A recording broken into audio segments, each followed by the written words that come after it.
और प्लीज आज आप हमें बताएंगे कि बिच्छू का नशा करने का असल तरीका क्या होता है। ये उस बिच्छू का डिस्टेंट कजन स्पाइडर है, ये आज आपके पास आया है। इसने कहा है कि जी आज आप मुझे इस्तेमाल करें। ये वो दौरा है जिससे बिलाल अक्सर आप कहता था सर ये आप क्या कर रहे हैं और ये वही प्याला है जिससे आप रस फूकते थे। तो जरा कुछ करके दिखाएं कि असल वाला जो बिच्छू का नशा है वो क्या होता है। बट्टा ताडे हासे हासे च वक्त मैनू पै जाना। इसका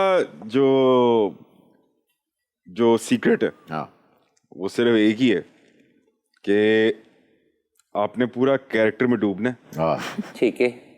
कोई आम शो नहीं,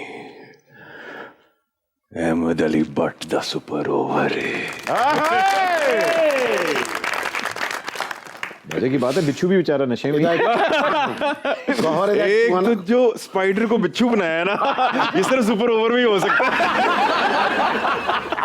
एक बिच्छू के मारा पूरी फिल्म में डिस्क्लेमर चलाना पड़ गया। गौहर बाबू, कभी आप गंगूबाई की तरफ आइएगा, आपको बिच्छू भी मिलेंगे और मन के शीशनाग भी। मैनू फिर वक्त पैन लगा जे।